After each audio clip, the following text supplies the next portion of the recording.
하나님 말씀은 사도행전 17장 1절로 8절 말씀입니다. 내가 너희에게 전하는 이 예수가 곧 그리스도라. 바울이 데살로니가 지역에서 전도한 내용이 오늘 기록되어 있습니다.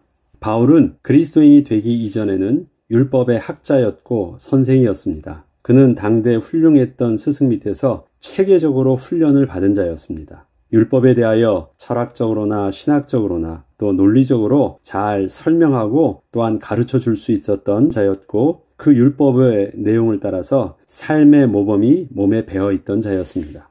바울은 이미 체질적으로 아무 생각 없이 그저 되는 대로 산다는 것은 절대 있을 수 없던 사람이었습니다. 자신의 모든 일에는 율법에 따라 정하여진 삶의 규모와 정리된 삶의 체계가 있었고 늘 그러한 자신의 습관을 따라서 살았기 때문이었습니다. 이러한 바울의 삶의 습관은 그가 복음을 받아 그리스도인이 된 후에도 사역의 중요한 원동력이 되기도 했습니다.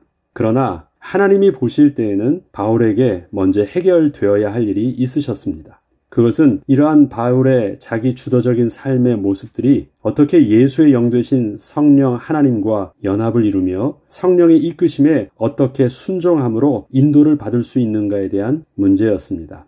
이것은 어떠한 일이 성공적으로 진행되기 위해서는 나름대로 논리적 체계가 있어야 한다는 바울의 생각이 전혀 예상치 못할 정도로 다양하게 이끌어가시는 하나님의 전도의 역사 앞에서 온전히 함께 연결이 되어 마침내 하나님의 구원의 섭리 속으로 인도함을 받아야 됐기 때문에 굉장히 중요한 것이었습니다. 바울의 장점이 하나님의 성령의 인도함 속에서 온전히 쓰임 받으려면 성령 하나님의 인도함 받는 방법을 또 인도함 받는 체질로 바울이 완전히 바뀌어져야 했던 것입니다. 다른 사람들과 비교해 볼 때 지난날 바울이 받았던 교육과 그 훈련된 그의 성품은 분명 바울만의 훌륭한 장점들이었음에는 틀림이 없었습니다. 그러나 그러한 바울의 학식과 삶의 체질들은 성령 하나님의 인도하심 속에 있게 될 때 비로소 온전한 모습으로 쓰임받을 수 있음도 바울이 반드시 깨달아야 했던 것입니다. 잘하는 내 것 가지고 주님을 위해서 쓰는 것이 아니라 잘하는 자기의 모습이라 할지라도 성령 하나님의 도구가 되어야 쓰임받을 수 있다는 사실들을 알아야 되는 것입니다. 바울에게 있어서 1차 전도 여행은 새롭게 시작된 이방 전도에 대한 어떠한 규례를 얻을 수 있던 아주 중요한 경험이 되었습니다. 가는 곳마다 먼저 유대인의 회당을 찾아가 자신이 잘 알고 있고 체계적으로도 잘 설명해 줄 수 있는 구약의 성경 말씀을 통하여 회중들 앞에서 크게 낭독하고 그 내용을 통하여 그리스도를 설명해 준다는 것은 바울에게는 자신이 제일 잘할 수 있는 최적화된 전도의 방법이었던 것입니다. 이러한 바울의 전도의 방법은 예상했던 대로 성공적이었고 가는 곳마다 그 회당에서 그리스도의 제자를 만나서 교회를 세울 수 있음으로 인해서 이방인 지역의 전도의 방법을 확립할 수 있던 바울은 새롭게 2차 전도 여행을 진행할 때도 그러한 전도의 방법을 따르고자 했습니다. 처음의 시작은 막연했지만 1차 전도 여행을 통해서 성공했던 그 전도의 방법들은 바울에게 이렇게 전도를 하면 되겠구나라는 분명한 답을 얻게 하기에는 충분했었습니다. 그런데 2차 이방인 전도의 사역은 처음 시작부터 바울이 막히는 것을 경험하게 된 것입니다. 1차 전도 여행과 같은 전도의 역사를 전혀 기대할 수 없던 그 상황들을 계속해서 맞이하게 되었던 것입니다. 이것은 바울이 새롭게 들어가게 된 지역들에는 유대인이 회당이 없었기 때문이었고 유대인의 성경을 전에 접해보지도 못했던 이방인들만 있었기 때문에 바울의 입장에서는 이러한 이방인들을 향하여 어떠한 전도의 접촉점도 찾을 수 없었기에 바울은 자신이 전해야 할 예수 그리스도의 복음을 꺼낼 수조차 없었던 것이었습니다. 이것은 자신들이 전하고 있던 복음을 누군가가 전하지 못하게 방해하고 있는 것이 아니었고 그저 바울 스스로가 볼 때 복음을 전할 수 있는 조건이 가는 곳마다 전혀 이루어지지 않고 있었던 것이었습니다. 바울은 이러한 자신의 상황이 성령께서 전도의 문을 막으시고 있다고 생각을 했습니다. 그러나 이것은 성령께서 막으시고 있는 것이 아니라 자신의 생각대로 전도의 문이 열리지 않고 있던 것입니다. 결국 그는 계속 다른 지역으로 옮길 수밖에 없었는데 이때 그는 하나님께서 보이시는 환상을 보게 되어 마게도냐 지역으로 전도의 방향을 완전히 틀게 되었던 것입니다. 그리고 그렇게 도착한 에베소 지역은 나름대로 규모가 있던 도시였지만 그곳에서도 회당이 없었다는 것이 또 문제였습니다. 이 때문에 바울은 그곳에서도 그저 아무것도 할 수 없어 수위를 유하다가 또다시 회당에 가지 못해서 아무것도 할 수 없는 안식일을 맞이하게 되었던 것입니다. 그런데 이때 성령께서는 바울과 실라에게 그동안 회당이 없어서 아무것도 할 수 없다고 생각을 하고 있던 것을 이제는 내려놓게 하셨고, 전도의 목적이 아닌 자신들이 하나님께 예배하며 기도해야 할 장소를 찾아야 하겠다는 그 마음을 품게 하셨고, 저들이 전도를 하기 위해서가 아니라 자신들이 그저 하나님을 만나기 위한 장소를 찾고 또 하나님께 기도를 하고자 했을 때 하나님께서는 기도처로 정하였던 그 문밖 강가에서 이방인 여인들과의 새로운 대화의 문을 열어주신 것이었고, 마침내 그 문밖 강가에서 루디아를 만나게 하셨던 것이었습니다. 루디아와의 만남은 바울이 자신이 정해놓은 전도의 규례에 따른 진행 과정에서 만난 그리스도의 제자가 아니었습니다.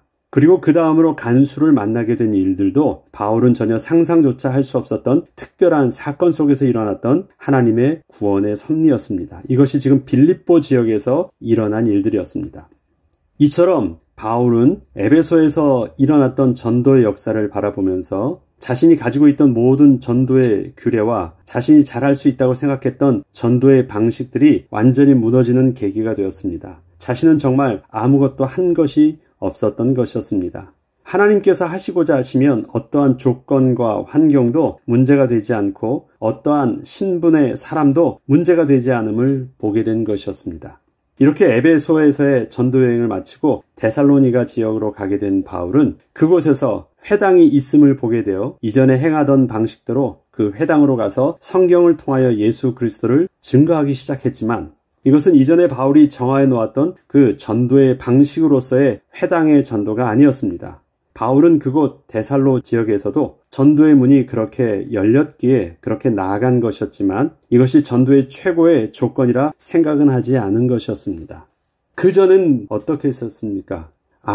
자기가 가장 잘할 수 있는 것이 회당에 가서 구약의 성경을 통해서 또 예수 그리스도를 전하는 것이 자기가 가장 잘하는 전도의 방식이었고 최고의 효과를 이룰 수 있는 최적의 전도의 조건이었는데, 이러한 모든 것들과 상관없이 하나님께서 에베소 지역에서의 전도의 문을 열어주셨고 제자를 일으키게 하셨던 것을 보면서 더 이상 자기가 생각했었던 그 방식과 자기의 능력은 내려놓게 된 상황 속에서 다시 데살로니가 지역에 가서서는 그렇게 회당 전도를 시작했던 것입니다. 이전과 다르지 않게 회당에서 그렇게 구약의 성경의 말씀을 통해서 전도를 하였지만, 또 그것 때문에 전도의 열매도 나타났지만 바울은 더 이상 전도의 방법으로서 그렇게만 한 것은 아니었습니다. 성령께서 열어주셨던 전도의 그 상황 속에서 순종함으로 온전히 그렇게 할 수 있었던 것입니다. 사도행전 17장 1절로 4절에 보면 바로 이 내용이 이렇게 기록되어 있습니다. 그들이 암비볼리아와 아볼로니아로 다녀가 데살로니가에 이르니 거기 유대인 회당이 있는지라. 바울이 자기의 관례대로 그들에게 들어가서 새 안식일에 성경을 가지고 강론하며 뜻을 풀어 그리스도가 해를 받고 죽은 자 가운데서 다시 살아나야 할 것을 증언하고 이르되 내가 너에게 전하는 이 예수가 곧 그리스도라 하니 그 중에 어떤 사람 곧 경건한 헬라인의 큰 무리와 적지 않은 귀부인도 권함을 받고 바울과 실라를 따랐다라고 기록하고 있습니다. 새 안식일은 안식일을 3번, 즉 3주 동안 계속해서 절로 가서 그 회당으로 가서 복음을 전했다라는 것입니다. 그리고 그 복음을 전했는데 실질적으로 복음을 들었던 사람들은 누구냐? 헬라인들이었대요. 유대인의 회당에 갔는데 만났던 사람들은 헬라인이에요. 그 헬라의 귀부인들이었어요. 심지어 유대인들은 그 속에서 복음을 듣질 않아요. 유대인들이 더 잘 들을 수 있을 것 같은데 유대인들은 전혀 듣지 않고 바울을 박해했고 바울이 복음을 전하지 못하도록 방해를 했고 오히려 헬라인들만 전했습니다. 이것도 굉장히 다른 성령의 역사이셨습니다. 바울이 데살로니가 지역의 이방인들에게 전한 복음은 예수의 십자가 복음이었습니다. 예수께서 해 받으시고 십자가에서 죽으신 그 예수를 전한 것이었습니다. 물론 부활하신 그리스도를 증거하는 것이었지만 상식적으로 본다면 우리를 구원할 위대한 구원자로서의 그리스도를 전한다고 한다면 전혀 맞지 않은 그리스도의 십자가를 아주 강조하며 분명하게 전하신 것이었습니다. 당시의 십자가라는 것은 가장 극악한 죄인에게 주는 형벌이었고 그 다음에 예수 그리스도의 해받으심은 위대한 구원자로서의 그리스도의 모습과는 정반대되는 모습이었는데 바울은 오히려 그 십자가의 복음을 더 자세하게 더 강조하여서 증거했던 것입니다. 바울은 예수 그리스도의 부활이 영광스러운 것이었지만 부활의 영광은 반드시 예수의 해받으심과 십자가의 죽음이 확실하게 증거되어진 후에 의미가 있는 것이었기에 예수의 십자가 복음을 강하게 증거할 수밖에 없던 것이었습니다. 어떤 이들에게는 부끄럽게 느껴질 그 십자가의 복음이 구원을 얻는 자들에게는 하나님의 능력이 되는 그 비밀을 바울은 이미 알고 있었기에 오직 복음만 전한 것이었습니다. 데살로니가 지역의 회당에서 일어난 전도의 역사는 수많은 헬라인과 경건한 귀부인들이 예수를 믿는 열매로 나타났지만 한편으로 그곳에 사는 유대인들을 향하여서는 전혀 복음의 문이 열리지 않았고 오히려 저들을 통하여 더 심한 박해를 받게 되었습니다. 사실 따지고 보면 바울이 복음을 전하는 내용을 유대인들이 더 잘 이해하고 받을 수 있었습니다. 그런데 유대인들은 그 바울의 전한 복음에 이를 갈았고 박해했으며 오히려 헬라인들과 경건한 유대인 귀부인들이 그 복음을 받았던 것입니다. 모든 일 곧 배부름과 배고픔과 풍부와 궁핍에도 처할 줄 아는 일체의 비결을 배웠노라. 내게 능력 주시는 자 안에서 내가 모든 것을 할 수 있느니라. 자, 지금 바울은 빌립보 교회 성도들에게 가난함과 부함을 말하고 있습니다. 그런데 그건 뭐냐면 나의 삶에 이러한 환경적, 상황적 조건이 정반대되는 일들이 일어날 수 있다는 것입니다. 그리고 자기는 전도를 할 때마다 그렇게 정반대되는 상황과 조건을 맞이했었다라는 것입니다. 그런데 지나고 나니까 그렇게 자기에게 어떤 상황과 조건이 정반대되어 보였어도 그것이 내게 있어서 그리스도 안에 있던 나에게 있어서는 전도를 하는 일에 있어서는 아무런 문제가 되지 않는다는 것을 나는 경험하였고 깨달았다는 것을 고백하고 있습니다. 그것이 본질적인 문제가 아니었다는 것입니다. 전도가 되어지고 안 되어지고 예수 그리스도 이름이 증거되어지는 영적 비밀에는 육신적으로 생각하는 그러한 조건과 상황이 아무런 문제가 되지 않는다는 것, 나는 그 일체의 비밀을 배웠다고 고백하고 있습니다. 오늘 우리가 본문에서 다루었던 2차 전도 여행 속에서 에베소 지역에서 있었던 내용과 빌립보 지역에서 있었던 여러 가지 일들 속에서 어떠한 바울의 장단점과 바울이 생각했던 조건이 전도에 영향을 끼쳤습니까? 아무것도 전도에 영향을 끼친 것이 없습니다. 그것이 문제가 될 줄 알고 계속 어떤 조건을 찾아다녔던 것이 바울의 어떤 경험하지 못했을 때는 시작이었지만 마침내 하나님께서 전도의 문을 열어주실 때에는 이런 것이 아니었다는 사실들을 배웠다라는 것입니다. 그래서 한 가지가 가장 중요한 것이 있었는데 내게 능력 주시는 자 안에서 내가 모든 것을 할 수 있었기에 나는 언제나 내가 능력 주시는 자 안에 거하는 것에 집중하는 것을 나의 사역의 가장 우선순위로 두었다라는 것을 고백하고 있습니다. 그것이 어떻게 하는 것이에요?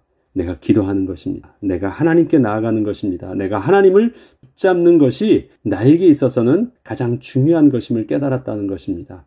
그래서 하는 그 내용이 무엇이었습니까? 2차 전도 여행부터 기도처를 찾다가 기도하는 곳에 가다가 기도하는 것이 있을까 하여 다 무엇이에요? 집중성이 주님께 집중하는 법을 배운 것입니다. 바울은 이후로부터 더 이상 어떠한 조건에 얽매이지 않는 성령이 사람이 되었던 것입니다. 이는 성령 안에 있다면 어떠한 상황과 조건에서도 주님은 자신을 통하여 일하실 것을 명확하게 깨달았기 때문이었습니다. 바울은 이전에 상황과 조건을 맞추려 했던 자신의 집중성을 이제는 그리스도 안에 있고자 하는 집중성으로 완전히 바꾸었습니다. 그리고 동일한 빌립보 교회에 보내는 그 편지 바로 앞장에는 바로 그 빌립보 성도들에게 성령 하나님께 집중해야 하는 이유를 또한 이렇게 설명하고 있습니다. 빌립보서 3장 13절로 15절에 보면 형제들아 나는 아직 내가 잡은 줄로 여기지 아니하고 오직 한 일 즉 뒤에 있는 것은 잊어버리고 앞에 있는 것을 잡으려고 표대를 향하여 그리스도 예수 안에서 하나님이 위에서 부르신 부름의 상을 위하여 달려가노라. 전에 이러한 전도의 방법과 또 사역을 통해서 응답받았던 것, 그런데 그것을 자기에게 노하우로 딱 규정하지 않았대요. 아, 하나님께서 그렇게 인도하여 주셨구나. 그렇지만 잡은 것을 잡은 것으로 여기지 아니하고 뒤로 둔대요. 그리고 나는 표대를 향하여.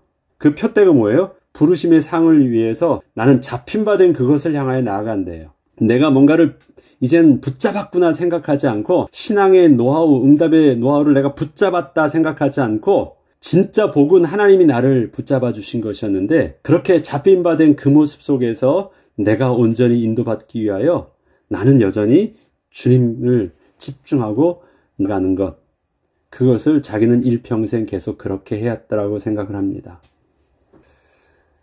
사도행전을 통해서 우리가 성령의 인도함을 받는다고 할 때 계속해서 우리에게 주시는 하나님의 말씀은 우리의 가지고 있었던 우리의 지난날의 경험과 신앙생활의 습관과 옳다고 생각했던 나 자신의 그 자부심을 하나님 앞에서 내려놓게 하는 것입니다. 그리고 성령의 역사는 참으로 다양하다라는 것입니다. 어떻게 규정할 수 없다라는 것입니다. 무엇이 딱 옳다가 아니라 하나님이 옳다라고 고백하고, 언제나 우리가 주의 인도하심에 집중하는 것이 우리에게서 영적 싸움의 가장 중요한 그 비밀임을 계속해서 말씀해 주시는 것입니다.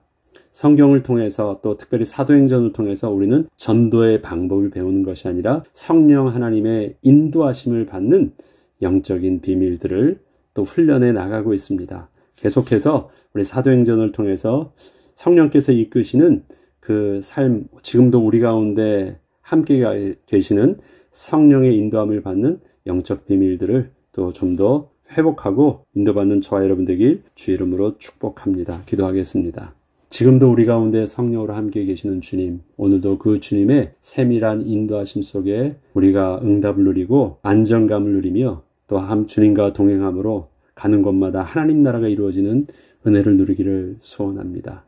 어제까지 하나님께서 응답 주셨던 모든 축복들, 그러나 잡은 것을 잡은 것으로 여기지 아니하고 또 새롭게 창조 역사를 이루실 주님을 기대함으로 또 주님 앞에 나아가고 주님의 인도함을 받는 주님의 거룩한 백성으로 오늘도 서게 하시고, 또 주님 부르시는 그날까지 온전히 인도받는 성령의 사람으로 변화되게 하여 주옵소서. 그래서 우리가 이 땅에 사는 동안 우리를 통해서 영광스러운 주의 이름이 온전히 드러나게 하시고 가는 곳마다 하나님 나라가 회복되는 역사가 일어나게 하여 주옵소서. 감사드리며 우리 주 예수 그리스도의 이름으로 기도합니다.